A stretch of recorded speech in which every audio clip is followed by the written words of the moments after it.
নমস্কার। আজ মায়াপুর ভ্রমণের পঞ্চম তথা শেষ পর্বের ভিডিও নিয়ে চলে এসেছি। মহাপ্রসাদ গ্রহণ করে ইস্কন মন্দির দর্শন করলাম। পাশেই রয়েছে ফুলডোম থিয়েটার হল। এই হলে মায়াপুর ইস্কন সম্পর্কিত তথ্যাবলী প্রদর্শিত হয়। এখান থেকে হাঁটা পথে আমরা চলে গেলাম গোশালা। হাঁটা পথ হলেও এই রাস্তায় টোটো ও গরুর গাড়ির ব্যবস্থা আছে। গোশালায় পৌঁছে প্রথমেই দেখতে পাবেন গো দুগ্ধজাত দ্রব্যের বিক্রয় কেন্দ্র। এখানে আপনারা ঘি, লস্যি, আইসক্রিম, দই ইত্যাদি গো দুগ্ধজাত যাবতীয় দ্রব্য পেয়ে যাবেন। সেখান থেকে সিঁড়ি দিয়ে উপরে উঠলেই রয়েছে গোশালা। এই গোশালাতে শয়ে শয়ে বিভিন্ন প্রজাতির গরু দেখতে পাবেন।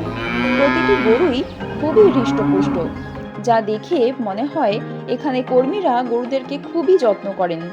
আপনারা যদি কেউ গোমাতাকে খাবার খাওয়াতে চান, সে ব্যবস্থাও এখানেই করা আছে।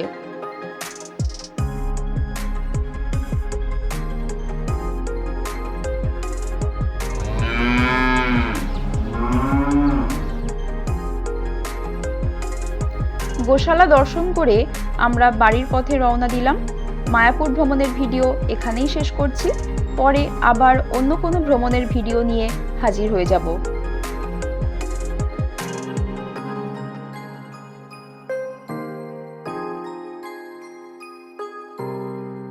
ভিডিওটি যদি ভালো লেগে থাকে লাইক ও শেয়ার করে দেবেন এবং সাবস্ক্রাইব করে আমাদের পাশে থাকবেন।